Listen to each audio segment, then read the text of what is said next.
warahmatullahi wabarakatuh. Astaghfirullahaladzim, astaghfirullahaladzim, astaghfirullahaladzim, alladzi la ilaha illa huwal hayyul qayyum wa atubu ilaih. Bismillahirrahmanirrahim.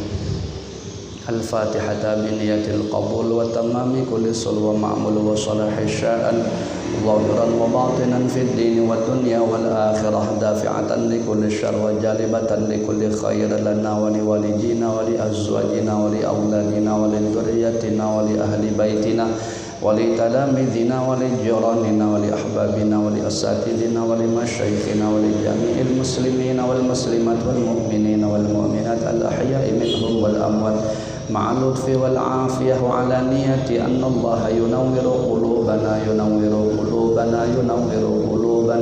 wa qalibana ma'al huda wa tuqa wal afaf wal maut ala dinil islam wal iman bila mihnatin wal imtihan bi jahi sayyidi waladi adnan jami'atan li kulli niyatin salihah wa ziyadatan wa mahabbatan fi syarafil habibil mahbub wa khususan khasatan ila hadrati man nawainahum wa anta ta'lamu bihim wa bismihim radiyallahu anhum ajma'in a'adallahu alaina min barakatihim wa karamatihim wa anwarihim wa asrarihim fid dini wa dunya wal akhirah ala hadhihi niyatu ala man nawahu aslaf wa nasalihun wa li kulli niyatin salihah wa ila hadratin nabi sallallahu alaihi wa ala alihi wa sahbihi wa baraka wa sallam.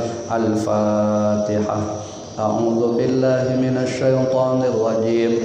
Bismillahirrahmanirrahim. Alhamdulillahi rabbil alamin.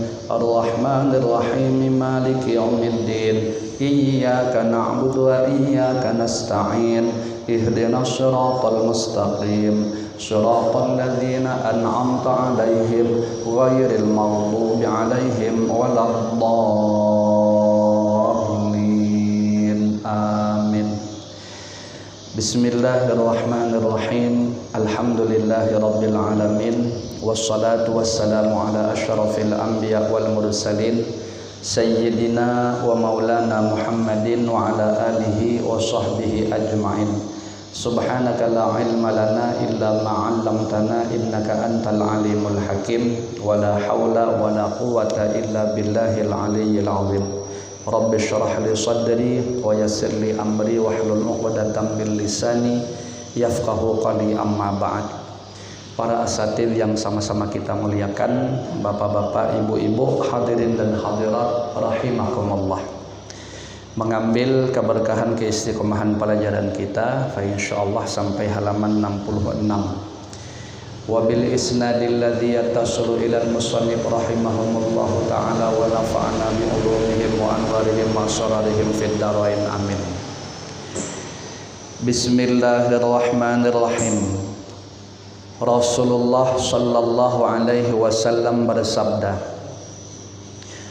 "Utuli'tu fil jannati fara'aitu aktsara ahliha al-fuqara'a wa tuli'tu fin nari fara'aitu aktsara ahliha an-nisaa." Artinya, aku diperlihatkan di dalam surga, maka yang aku lihat kebanyakan penghuninya adalah orang-orang fakir miskin ya. Dan aku diperlihatkan di neraka, maka aku lihat kebanyakan penghuninya adalah kaum wanita. Nah, ini hadis diriwayatkan oleh Imam Ahmad dan Imam Muslim. Jadi isyarat daripada junjungan kita Rasulullah sallallahu alaihi wasallam bahwa ketika beliau diperlihatkan isi surga, ini kemungkinan terjadi di waktu beliau di Isra Mi'rajkan oleh Allah Subhanahu wa taala. Nah, ketika beliau diperlihatkan di dalam isi surga itu, maka kebanyakan kata beliau yang menjadi penghuninya itu adalah orang-orang fakir, orang-orang yang miskin, yang ekonominya adalah lemah. Ini memberi isyarat bahwa sebenarnya antara kaya dan miskin itu kekurang lebih aja ya. tidaklah fakir itu lebih baik daripada kaya, atau dibalik, tidaklah kaya itu lebih baik juga daripada fakir atau miskin. Kenapa bisa ada kelebihan? Secara umum fakir itu kenapa lebih baik? Karena biasanya lebih membuat seorang hamba menjadi lebih baik di dalam beradab atau beretika, bersikap kepada Allah Subhanahu wa ta'ala. Artinya kalau dipandang sisi cobaan, fakir itu cobaan hidup betul, kekayaan itu pun cobaan hidup betul juga. Cuman kebanyakan orang lebih bisa berhasil, lebih kuat untuk tetap menjalankan aturan Allah, lebih kuat untuk bisa mengekang dirinya dari melakukan pelanggaran. Itu kalau dilihat-lihat secara umum lebih kuat di saat dia fakir, ya. Dan ini realita sudah. Makanya apa yang beliau Rasulullah saksikan ini menjadi isyarat bagi kita, jangan sampai umpama kita diberi Allah cobaan berupa kefakiran, kekurangan hidup, ya, itu menjadi seakan-akan sesuatu yang sangat berat, menjadi sesuatu yang parah bagi kita. Jangan, tapi justru kita harus tegar. Kenapa? Karena ini menjadi semacam penimbul semangat, ya, pada diri kita. Mudah-mudahan aja kita termasuk apa yang disabdakan oleh Rasulullah SAW ini, yang beliau saksikan kebanyakan menjadi penghuni surga. Begitu. Makanya di dalam kitab Lubabul Hadis, ya, atau yang disyarahi dengan kitab Tangkihul Qaul, itu seingat saya Imam Jalaluddin Abdurrahman As-Suyuti itu membagi kitab itu 40 bab, dan salah satu babnya itu berisi tentang penjelasan fadilatil faqri, menjelaskan tentang keutamaan fakir. Tidak ada menjelaskan tentang keutamaan kaya. Walaupun sebenarnya kalau kita mau teliti, bukan berarti kaya itu buruk, ya, atau seakan-akan mentang-mentang dikatakan keutamaan fakir lalu setiap fakir pasti bagus. Belum tentu juga. Makanya lihat fakirnya dulu, lihat kayanya dulu, ya. Kaya yang bagus banyak, yang bisa dermawan, yang baik, ya, pokoknya dengan hartanya memberi manfaat kepada khalayak, bagus, ya. Nah, fakir yang bagus, nah itu tadi ada keutamaan tadi, kebanyakan lebih bersabar. Nah, tapi mohon maaf lahir batin, ya, banyak juga orang fakir yang tidak sabar. Makanya kan ada hadis yang sifatnya berlawanan, yaitu kadal faqru ayyakuna kufran. Nah, hampir-hampir kata Rasulullah SAW, yang namanya kemiskinan hidup bisa mengantarkan orang kepada kekufuran.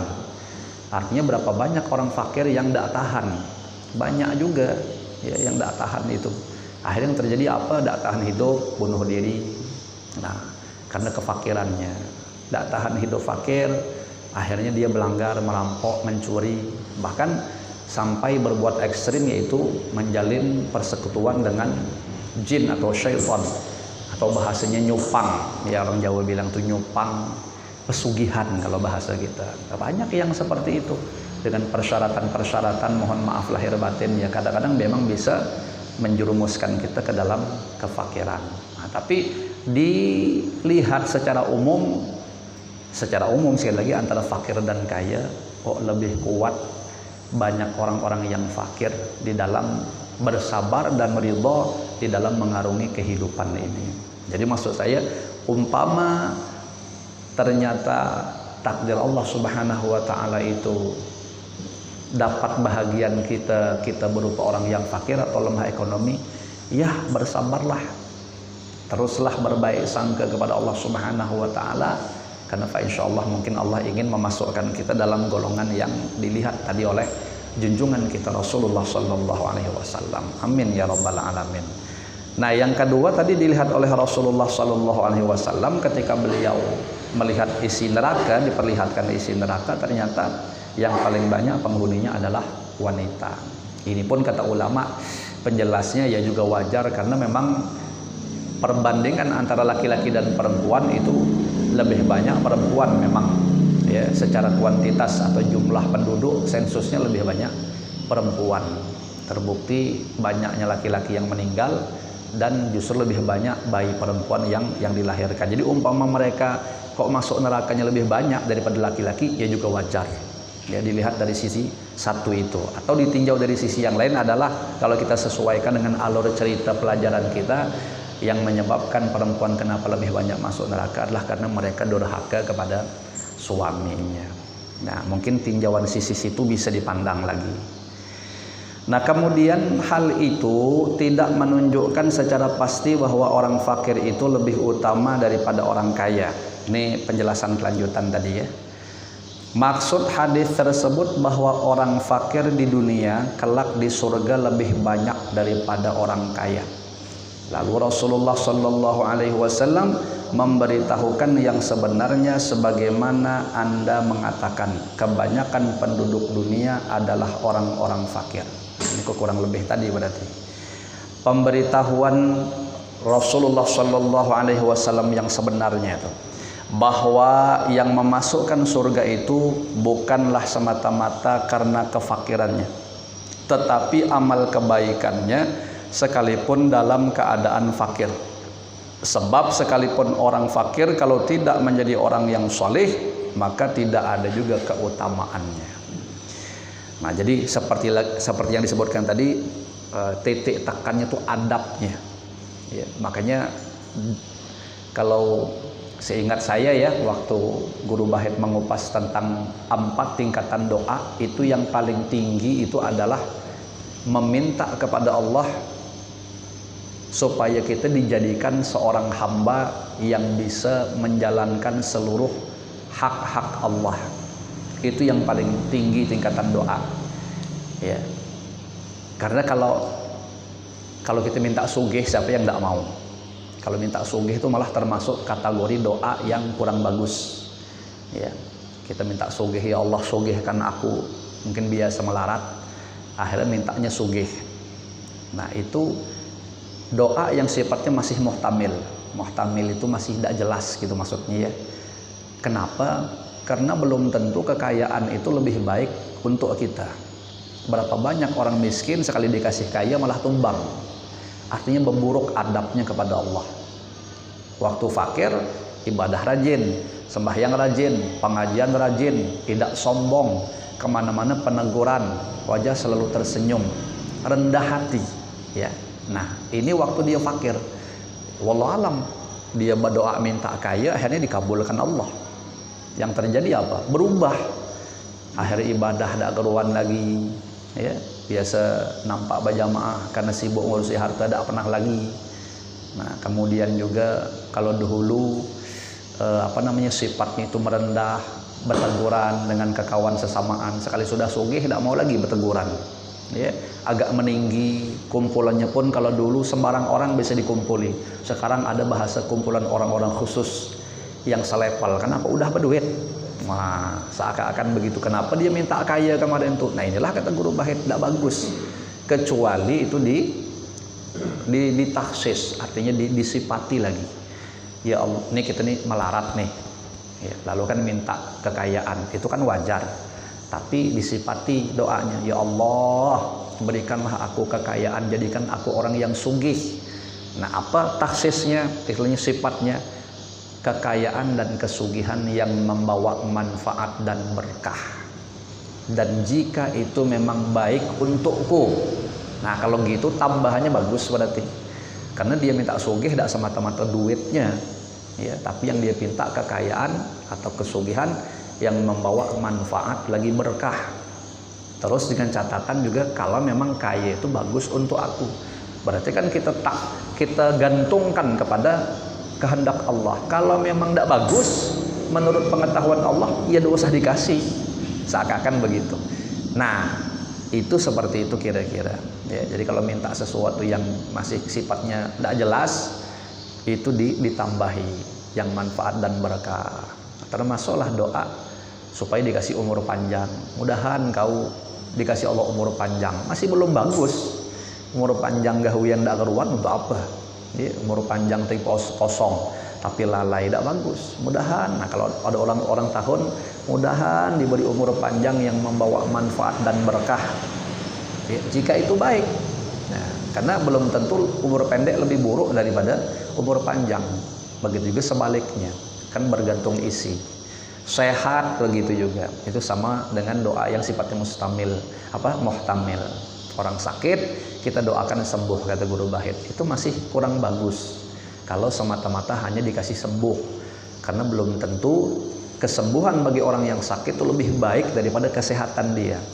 Karena berapa banyak kasus orang yang sehat malah lalai, ya, dengan kesehatannya dia lalai, tapi ketika sakit malah bagus. Bagus di mana? Dia jadi banyak tafakur, jadi banyak ingat dosa, jadi banyak ingat mati, jadi banyak ingat kesalahan, ya. Ada janji dalam dirinya untuk melakukan taubat. Kapan timbulnya itu? Di saat lagi dah ada bekutik, cuman bisa baring, ya, dah ada bisa apa-apa lagi. Nah, mulai timbul pikiran bagus. Kadang-kadang malah sembahyangnya orang sakit bisa lebih rajin daripada waktu dia sehat. Nah, disitulah jangan semata-mata minta sehat, atau doakan orang pun jangan sekedar sehat, tapi doakan tambahan tadi. Ya Allah, mudahan engkau diberikan Allah kesehatan yang membawa manfaat dan berkah, serta jika itu memang baik. Nah, kalau macam itu aman posisi kita. Artinya ternyata dia sehat beburuk, bukan urusan kita, kita doanya bagus sudah, ya. Nah, umpama begitu. Tapi tingkatan yang terbaik tadi apa? Bisa memenuhi hak-hak Allah. Seakan-akan kita tidak ada lagi minta. Permintaan kita dah kosong. Semua kita balikkan kepada kudrat iradatnya Allah. Apa sih kehendak Allah yang menakdirkan kita ini maunya apa? Ya, Allah mau sehat, jadi pasti baik tuh kalau dah takdir Allah. Kalau kita ditakdirkan istilahnya jadi orang sugih, ya kita pasti senang, ya kan? Tapi maksud saya haknya itu, hak kesugihan berarti kita bisa hak Allah dalam kesugihan kita, ya betul-betul kita jalankan harta kita mencari keridhaan Allah. Itu maksudnya hak Allah tuh. Allah harus lebih diutamakan, Allah harus lebih dinomorsatukan, ya. Nah, dalam segala bidang lah. Jadi seakan-akan tuh kita nunggu takdir yang ada. Biarkan takdir berjalan, apa sih Allah suruh kepada kita. Asal nyaman-nyaman, hak Allah berarti harus disyukuri. Ya, itu yang kita lakukan. Nah, kapan tidak nyaman, itu pasti akan kita rasakan. Karena tidak mungkin hidup kita itu nyaman terus. Ada waktunya akan kita ditakdirkan Allah tuh tidak ada nyaman. Sesuatu tidak keturutan. Berarti hak Allah di saat itu adalah kita disuruh baik sangka, disuruh bersabar, disuruh ridha. Nah, kita bisa meresponnya sedemikian itu. Nah, itulah yang terbaik. Jadi tidak ada mencak-mencak begitu, salah respon. Itu berarti buruk kita dalam pandangan Allah Subhanahu wa taala. Jadi hamba yang terbaik adalah hamba yang cantik bermain di dalam merespon segala takdir yang Allah tentukan kepada dia dimanapun Allah mendudukkan dia. Bagus. Nah, seperti itu. Kemudian Syekh Al-Azizi berkata, lahirnya hadis tersebut menganjurkan umat Islam agar tidak hanya memperluas keduniaan dan menganjurkan kaum wanita agar memelihara agamanya supaya tidak masuk neraka. Sebagaimana disebutkan oleh Nabi Shallallahu Alaihi Wasallam, aku diperlihatkan di neraka kebanyakan penghuninya adalah kaum wanita. Nah, hadis ini diriwayatkan oleh Imam Ahmad dan Imam Muslim serta Imam At-Tirmidzi dari sahabat Anas bin Malik radhiyallahu taala anhu, juga diriwayatkan Imam Al-Bukhari dan Imam At-Tirmidzi dari Imran bin Hasin. Kebanyakan para wanita masuk neraka itu karena sedikitnya ketaatan kepada Allah dan Rasulnya. Nah, ini beratnya kita ya. Wanita masuk neraka karena sedikit ketaatan kepada Allah dan Rasulnya. Disinilah perannya. Kalau ibarat wanita tadi arahnya nisbatnya ke istri, berarti peran suami itu. Kalau nisbatnya wanita tadi arahnya ke anak, berarti peran orang tuanya. Ini kan beberapa waktu yang lalu kita bahas. Rasulullah SAW sampai mengatakan siapa punya anak 3, nah dia bagus merawatnya. Nah, itu menjadi satu jaminan. Ini memang agak ekstra gitu ya di dalam mendidik atau merawat perempuan-perempuan kita, ya, maksudnya istri dan anak-anak kita.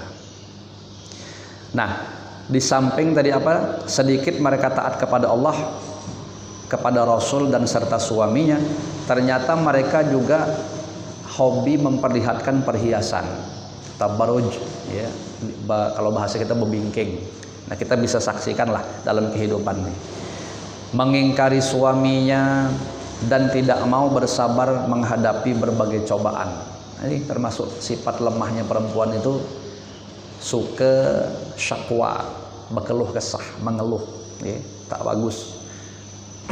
Kadang-kadang aneh bin ajaib kalau kita saksikan di FB itu kata-katanya wah susahnya, wah payahnya, tapi postingannya postingan makanan, postingan nongkrong, macam mana orang bisa menilai dia susah, ya. Nah, jadi kadang-kadang itu antara postingan sama kenyataannya tidak ada cocok begitu. Kemudian yang dimaksud menampakkan perhiasannya adalah bahwa wanita itu keluar dari rumahnya dengan mengenakan pakaian yang indah-indah, bersolek, mempercantik diri, dan keluar membuat fitnah orang lain dengan cara dapat menarik perhatian dan memikat orang lain sehingga jatuh cinta kepadanya. Nah, kalau diri wanita itu selamat dan aman, namun lelaki lain terkadang justru tidak selamat dari fitnahnya. Ya, contoh kasus seperti cewek keluar pakai baju vulgar. Aku tidak ada berniat, tidak kata dia, tidak apa namanya, tidak ada berniat nak supaya orang lain tuh macam itu. Ya dia sih tahan, yang mandangnya itu, ya, yang mandang tak kuat. Nah, kemudian oleh karenanya Rasulullah Shallallahu Alaihi Wasallam bersabda, al-mar'atu auratun fa idza kharajat min baitiha istashrafaha asyaitanu wa aqrabu ma takunul mar'atu minallahi idza kanat bi baitiha fi baitiha. Artinya wanita adalah aurat, maka jika ia keluar dari rumahnya ia diawasi syaitan. Nah, dan wanita yang paling dekat kepada Allah Ta'ala adalah apabila wanita itu berada di rumahnya. Wah, betul lian ya, betul lian ya.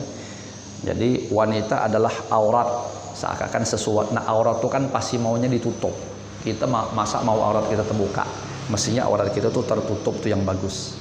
Nah, maka jika dia keluar rumah, dia akan diawasi syaitan, atau bahasa mudahnya akan diperindah oleh syaitan. Artinya ini efeknya ke kita nih sebagai laki-laki yang memandangnya. Nah, jadi yang wanita yang paling dekat kepada Allah Subhanahu wa taala adalah wanita yang berada di rumah, tidak banyak kujuk-kujuk, istilahnya seperti itu. Di dalam kitab Hiwarun Ma Iblis itu, nah, termasuk juga setan kan, al-mar'atu hablu syaitan, dalam hadis yang lain perempuan itu adalah tali jeratnya syaitan, termasuk partnernya, artinya yang digunakan syaitan untuk juga menjerumuskan anak cucu Nabi Adam selain perempuan itu, tapi terhubung apa tuh, duit ya, atau dirham atau dinar, uang.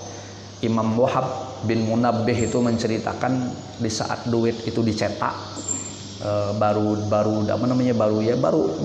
dibuat duit, uang dinar dan dirham. Dinar itu kan mata uang emas, seingat saya, sedangkan dirham mata uang perak. Nah, itu pas duit itu jadi itu diambil oleh syaitan, lalu diciumi, ya, senang syaitan.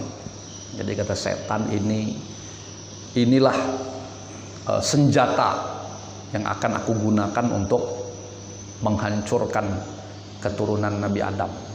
Wah, benar, ternyata betul. Lihat, kita baca ada tumbang gara-gara duit, dan biasa ada terhubung sama perempuan tuh. Nah, sehingga Rasulullah SAW bersabda, akhwafu ma akhafu ala ummati min ba'di an-nisa. Yang paling aku takutkan sepeninggalku nanti yang terjadi atas umatku itu adalah perempuan. Nah, kenapa? Karena berapa banyak seorang laki-laki yang mencari harta secara sembarangan, artinya melanggar-langgar, yang penting dapat banyak, gara-gara kecean perempuan.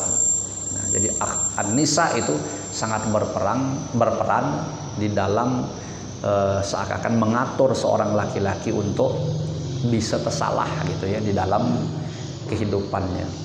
Kan banyak kasus seperti itu, orang gara-gara bujuan bini, gara-gara bujuan kekasihnya, gara-gara ya banyak gara-gara tadi lah, gara-gara cewek, ujung-ujungnya apa, urusannya duit, terlanggar-langgar, tertipu-tipu dianya kan. Nah, itu yang harus kita waspadai.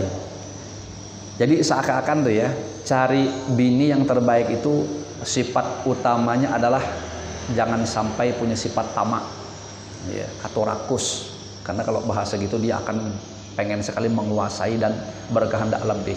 Itu kan sifat orang fakir yang sesungguhnya itu adalah orang yang punya sifat tamak. Kenapa? Karena tidak pernah ada bahasa cukup.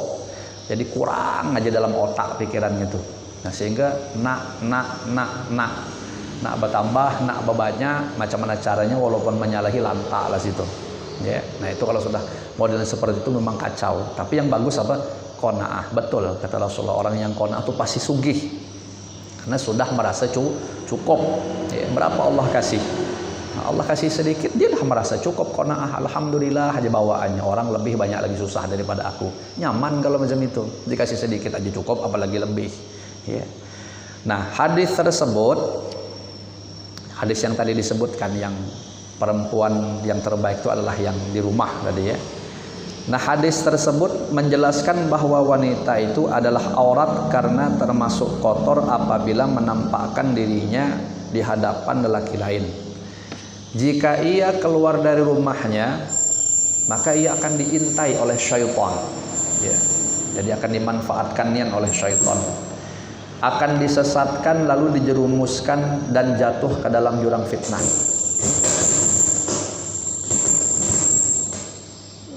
Ya, kita bisa saksikan sekarang yang main TikTok, kebanyakan perempuan belenggak-lenggok. Ya, sekalipun syaitan itu berupa manusia. Nah, karena serupa dengan kelakuannya. Nah, ada apa namanya? Minal jinnati wan nas, ya, syaitan dari bangsa jin dan syaitan dari bangsa manusia. Sedangkan wanita yang paling dekat kepada Allah ialah apabila ia berada di dalam rumah.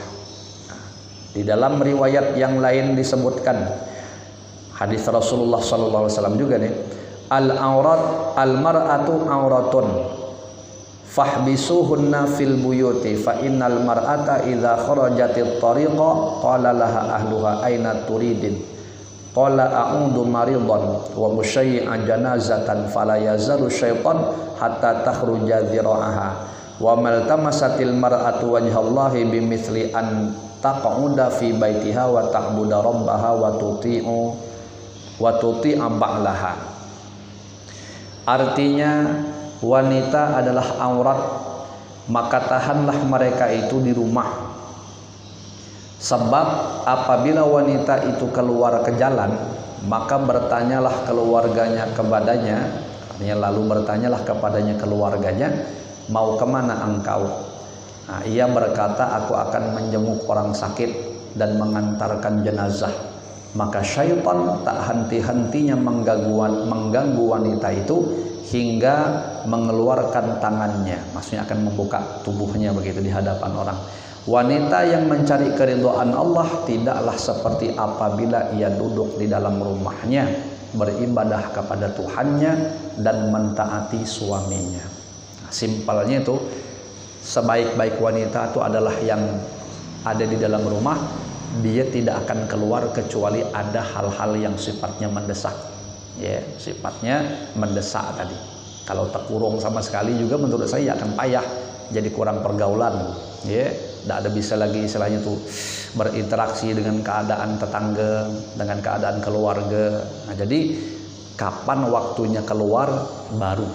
Ya, sesuatu yang sifatnya memang tadi apa sangat mendesak. Kalau tidak, ya udah berkurung aja di dalam rumah, itu lebih bagus. Tapi berkurung tidak pula main TikTok juga di dalam rumah seharian begitu ya. Nah, ambil kegiatan-kegiatan bagus. Kalau memang ada duit, masang wifi gitu, melanglang lah buana dengarkan ceramah para habaib, ya kan?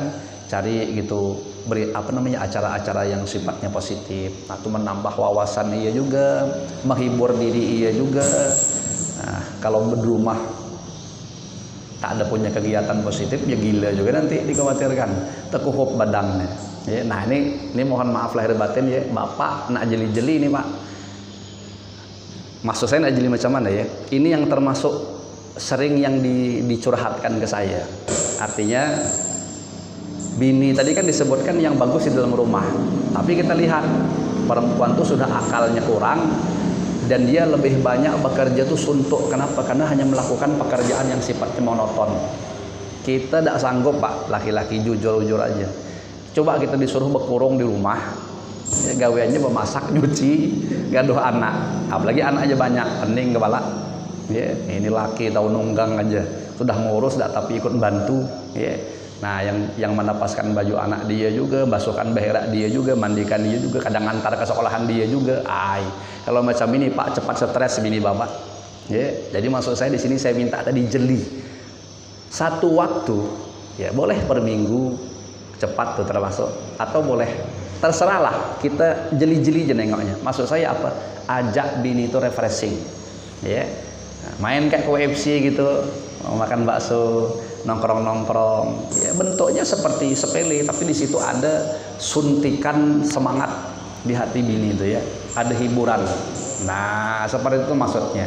Atau basing lah, main-main ke ajak mandi air panas sana. Ya benar itu hasil survei itu. Pokoknya kalau bapak andapkan bini setahun bisa gila menurut saya. Ya stres nanti jadi dia butuh. Karena banyaknya tugas secara monoton dikerjakan tadi itu, kadang-kadang kita tidak tanggap. Itu yang memicu dia menjadi bisa merajuk mendadak. Kita bingung penyebabnya apa. Karena kita tidak tanggap di saat itu. Ya. Lainlah kalau seluruh pekerjaan dia tadi bapak bantu sambil bapak gurau-gurawi. Itu dia terhibur tuh. Nah, tapi yang paling nyaman seperti tadi, ambil waktu seminggu sekali refreshing, ajak bawa motor keliling tungkal jadilah, cak tawaf 7 kali putaran tungkal insyaallah. Ya, mudah-mudahan ada senangnya gitu di hatinya. Ya, nah dengan gitu dia awet, bantu gitu pun nyaman, mukanya insyaallah selalu terkurihing, istilahnya begitu ya. Nah kita pun enak kalau sudah bini macam itu, kita coba bini merangut manjang, bawa ibadah, kita jadi ada khusyuk lagi bakalan. Walaupun dia di rumah di sini kita tapi pikir ngapa ya salah kita dewek. Kesimpulannya tidak ada jeli begitu. Nah, kemudian penjelasan athar tentang keharamannya wanita berhias keluar rumahnya, wallahu alam bissawab. Kita cukupkanlah ya. Mudah-mudahan yang dikaji ini dijadikan oleh Allah Subhanahu wa taala menjadi ilmu nafi', manfaat berkah dunia akhirat untuk kita semua. Amin ya rabbal alamin. Ala hadhihi niyat wa ala manawahu aslafuna salihun wa likulli niyatin salihah wa ila hadratin nabi sallallahu alaihi wa ala alihi wa sahbihi wa baraka wa sallam. Al-Fatihah. A'udzu billahi minasy syaithanir rajim. Bismillahirrahmanirrahim. Alhamdulillahi rabbil alamin. Arrahmanir rahim. Maliki yaumiddin. Iyyaka na'budu wa iyyaka nasta'in. Ihdinas siratal mustaqim. Siratal ladzina an'amta 'alaihim ghairil maghdubi 'alaihim waladdallin. Amin. Bismillahirrahmanirrahim. Alhamdulillahi rabbil alamin. Wassalatu wassalamu ala asyrafil anbiya wal mursalin sayyidina wa maulana Muhammadin wa ala alihi wa sahbihi ajma'in. Allahumma inna nas'aluka ilman nafi'an wa qalban khashi'an wa amalan mutaqabbalan wa rizqan katsiran halalan tayyiban mubarakan fih. Allahumma inna na'udzubika min ilmin la yanfa' wa qalbin la yakhsha' wa amalin la yurfa' wa du'ain la yusma'. Rabbana atina fid dunya hasanah wa fil akhirati hasanah wa qina adzabannar. Wa sallallahu ala sayyidina wa maulana Muhammadin nabiyil ummi wa ala alihi wa sahbihi wa baraka wa sallam. Walhamdulillahi rabbil alamin. Hadani Allah wa iyyakum ajmain. Wassalamualaikum warahmatullahi wabarakatuh.